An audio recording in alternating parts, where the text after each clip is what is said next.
The Lord, my beautiful blessed souls, we are bruised and not broken. I am now uploading Joshua chapter 22. So I'm now starting chapter 23 so we can get into it. I believe we only have one more chapter which is chapter 24 in Joshua. And I really wanted to get into the idols and the actual gods that were being worshipped, and so we can understand what was going on, who they are, what they look like, and what their roles or what they were, and why God said not to worship them and what all they had going on. We'll get into that later, but more than anything right now, I know it's been a lot going on. I'm trying to get caught up myself. That will be in the next, but we were talking about from communication, what was prayer and communication. But then that was for May 9th. I believe I missed a few days. May 10th was words. May 11th, affirmations. And May 12th is affirmations. So we went from prayer, which is what does God want in my communication with him, to communication. How does God communicate with me? So I'll briefly read these other two and then we're going to get into it because affirmation, they go, one right behind the other. So May 10th was words. When I speak to God and others, do my words really matter? So I mean, what comes out of my mouth, whether it's criticism, flattery, lying, profanity, whatever problems. So basically it's guarding your mouth and your heart. I'll show you that. And then the next one is affirmation. Why is it so important to affirm others? I'll show you this one. And then we're going to get into today's because they all are right behind each other. I don't want to skip over. And so this is the second one, which I will actually read for affirmation because it will all make sense once we get done. So now the May 12th one, affirmation, because we have 11 as well. It says, how does God affirm me? Let me see this other one. And we're going to see how it pertains to the message today. And it says, affirmation, why is it so important to affirm others? So it's affirming others and how God affirms you or us. Why? Because they all go hand in hand, and we will see from prayer to words to communication, all of these things, they're back to back and they mean a lot. So how we affirm others, because we need to affirm other people and we want to be affirmed. Now, I'll just briefly go over that one just so you can see. And then we'll get into this one. I'm trying not to make these videos so long. So why is it important to affirm others? Every person has a God-given need to be affirmed. And this is why we, need and want love. And we can't, be here without it to survive because God created us that way. You can give the gift of affirmation through these three actions. Listening, listening bestows dignity by putting another person at the center of your attention. Two, you can encourage others is a powerful way to build up their confidence and motivate them for even better work. Three, the act of following through on someone's suggestion makes a strong statement about your respect for them. And then who needs your affirmation today? You can think about these things. Romans 14:19. Let us aim for harmony in the church and to try to build each other up. Encourage each other. That's 1 Thessalonians. And Galatians, 1 Thessalonians 5:11. And then Galatians 5:14-15. The whole law can be summed up in one command: love your neighbor as you love yourself. So affirmation, May 12th. How does God affirm me? God affirms us in many ways. He loves us so much that he has provided a way for us to live forever in him. He blesses us with the beauty of his creation through friends, family, and other believers. And by giving us talents and gifts spiritually, he grants us mercy. He sees such value in us that he offers us the free gift of salvation. What greater affirmation can we receive than to have the most important being in the universe pay such personal attention to us? Also, it says in Psalm 67:1, may God be merciful and bless us.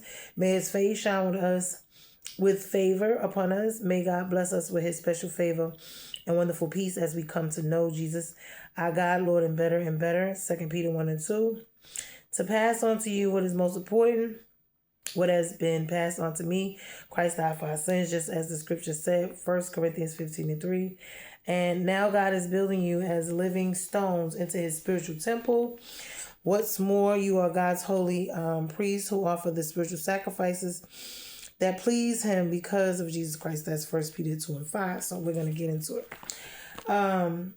Now, all of these things from prayer to communication, which is prayer is one of the ways we communicate, and affirmation, words that we communicate, how we use them, and the affirmations themselves are great deals. Why? Because we see throughout life all of these things we need. They build our mental, emotional, physical, financial, and spiritual health and well-being. So now I am going to briefly go over, because this is at a time where Joshua's getting ready to die. So this is right before he goes. I don't want to read it. I wanted to, but it's kind of lengthy. So I'm going to skip over it and we're going to get into it. So Joshua chapter 23, this is the farewell chapter. Basically, it is, Joshua preaching to the people of Israel before his death, what exactly they need to be doing moving forward. This is husbandry, manufacturing, trades, customs, the courts of justice, the constitutions of their infant commonwealth, which God has already established for them. He given them the land. He told them how to live there, how to be amongst themselves there. He gave them their borders, which is to define them, to keep them from other people and to keep other people from them as far as, overstepping boundaries. Also looking at how he's telling them to stay away from those people that live amongst them, to keep his covenants and his commandments so that they may continue to be blessed and not cursed. So this is like the intersection here. So we're going to look at this and we're going to see what all is going on and we're going to get into it. Okay, so that's basically brief overview. So now we're going to get into it in depth of what this means. So when we look this up, and we look at what is going on, hold on, because of course I was being nosy as usual. So this is a prophetic charge. This is the final warning that Joshua is going to give to them, as a covenant warning, and it, a declaration. So he calls Israel to guard their spiritual inheritance by clinging to God alone, refusing mixture, and remembering that covenant identity can be lost through compromise. And when we look about compromise can be a good thing, and then compromise can be a bad thing. It just depends on what situation it is. Compromising with this is not so good, because God is showing them compromising, meaning doing what everyone else is doing, following behind those other people, places, and things, is going to cause them to fall back into sin, which is what he brought them out of, which is bondage and slavery and entrapment. This is the mentally, emotionally, physically, financially, and spiritually entrapment, bondage. So we're going to break it down and look at it. So below this is we're going to look at the chapter deeper. We're going to explore it. Now, Joshua, now he's old, he's near death. So he gathers Israel and their leaders to give the farewell address. In his message, he has 5 core movements that he's explaining to them about what to do and what not to do, the do's and the don'ts. So Joshua, first, he reminds them that they have gotten every victory that God, was doing. Every promise that he had told them for the land and all of that, they have accumulated to free them, to empower them from slavery from the time they left Egypt to now.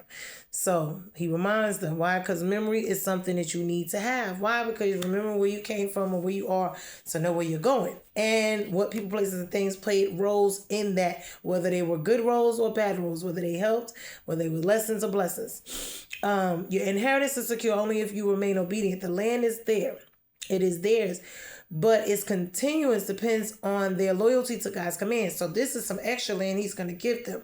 This is extra outside of what was already given. So when we ask, God provides exceedingly abundantly above all we can ask and think. So he promised them, he gave them, they wanted it, and now he's giving them more. So he's going to tell them the rest of what to do and go in to get it. Do not mix with the nations and their gods. This is specific. Intermarrying and culture blending with Canaan would corrupt their identity and become snares, traps, whips, and thorns. We're going to get into that, what those mean. Become transgressions.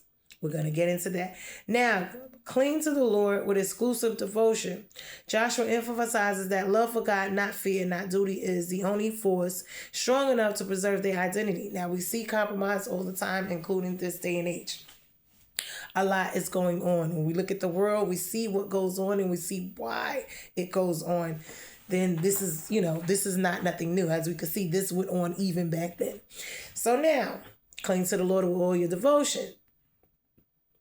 Joshua emphasizes that the love for God, not fear, not duty, is the only force strong enough to preserve their identity. So blessing and judgment are both guaranteed. Just as God fulfilled every promise for good, he will fulfill his warnings if they turn away. So meaning, if they disobey, they will go back into calamity. So now we're looking at this.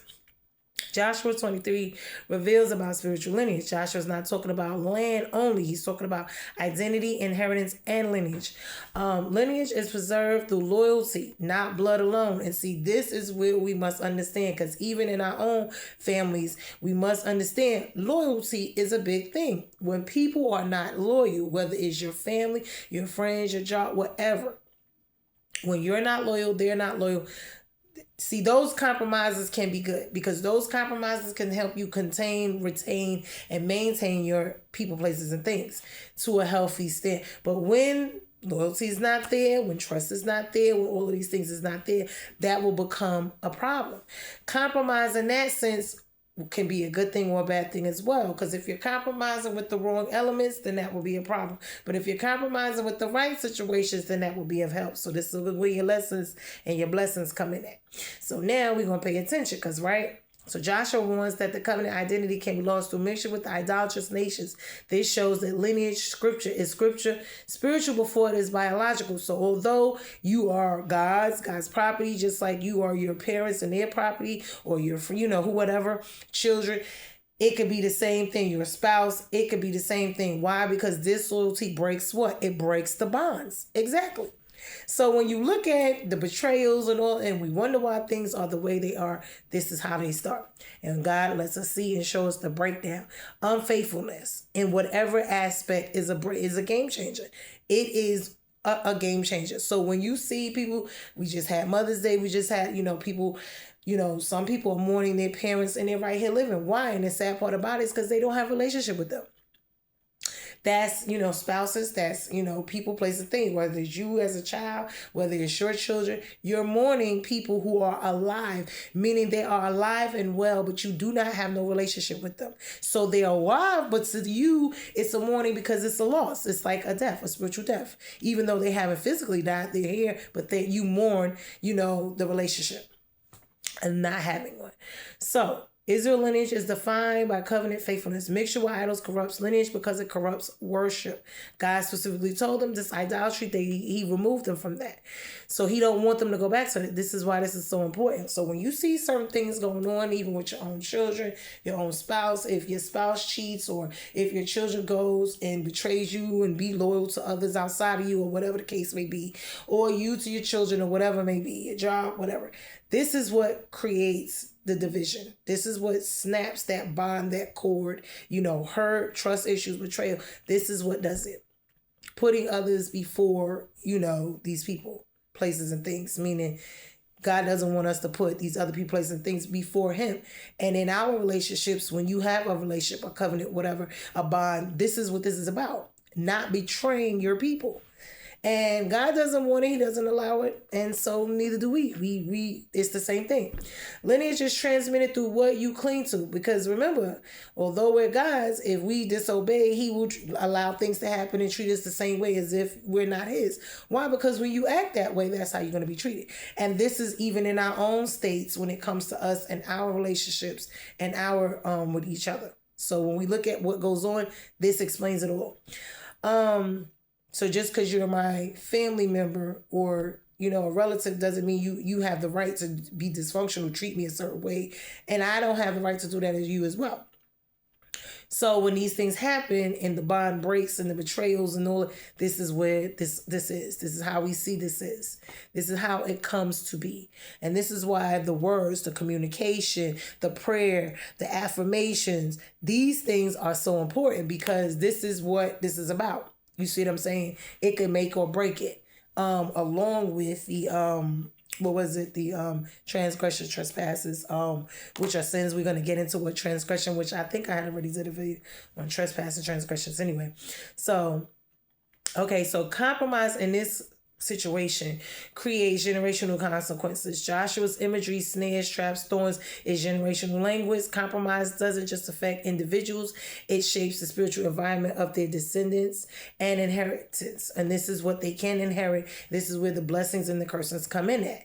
Either you will choose life and get the blessings, or you choose death and get the curses, which is to worship. And, he had already told them in the beginning how this was going to go.